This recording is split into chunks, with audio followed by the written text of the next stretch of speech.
campus of the University of Alabama. Live, local news from Alabama's home team.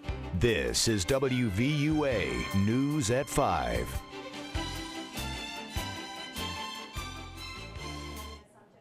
Appreciate you being with us today. Daniel Sparkman will join us in just a little bit. We are following two big stories for you tonight on the News at 5. The search for survivors in that deadly plant explosion in West Texas continues as we speak. More on that in just a moment. But first, dramatic developments all day long in Boston, where a manhunt is underway for the second bombing suspect. Now, the Boston area has been on lockdown, and this comes after a night of deadly shootings, carjackings, explosions, and more. Now, reporter Stacy Cohan has the latest from Watertown, Massachusetts.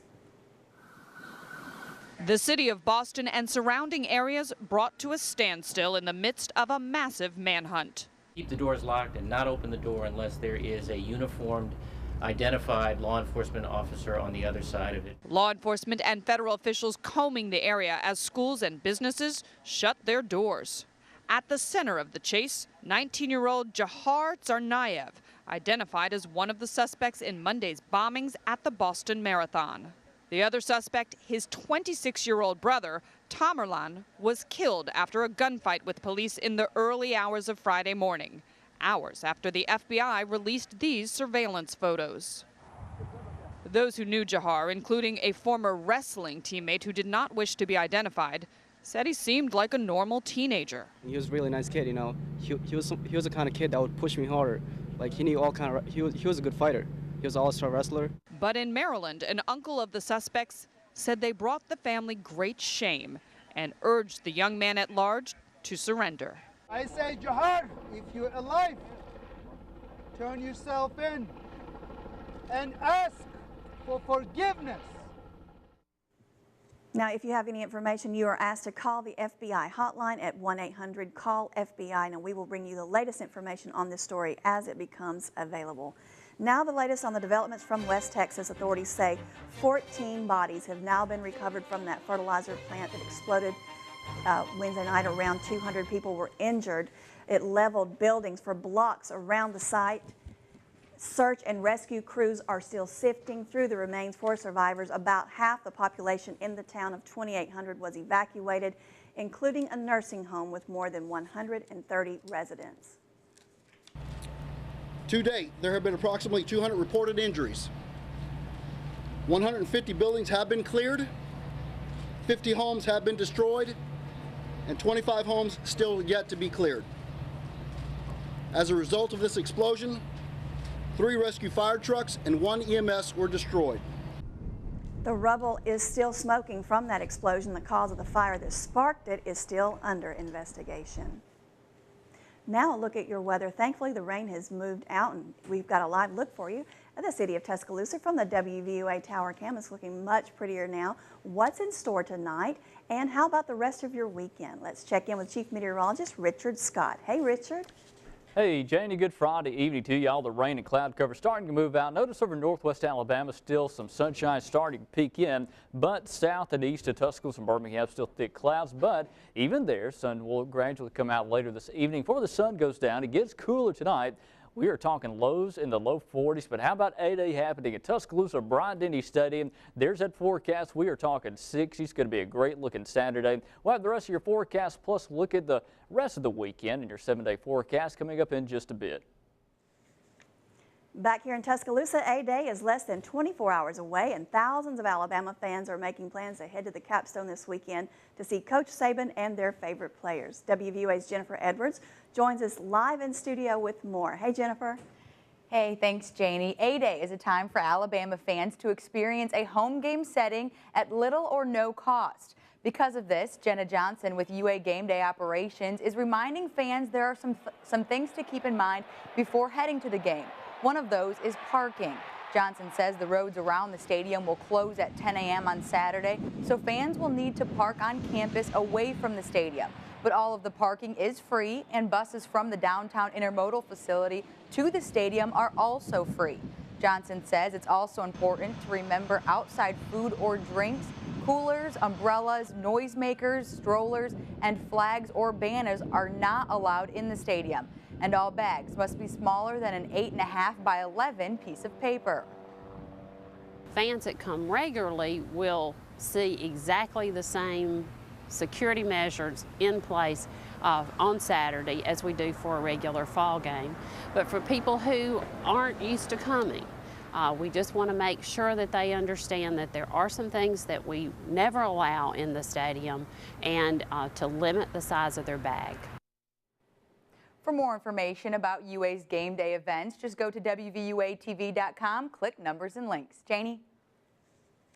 All right, thanks, Jennifer. While you get the chance to see Coach Saban and the team tomorrow, WVUA is also planning a big A-Day for you, too. Your home team anchors will be on hand outside the north end zone to meet with fans starting at 10 a.m. Plus, WVUA will have special programming between 11 a.m. and noon with the Iron Bowl Hour, followed by a special A-Day edition of Crimson Tide Kickoff, and that starts at noon. Here in just a moment.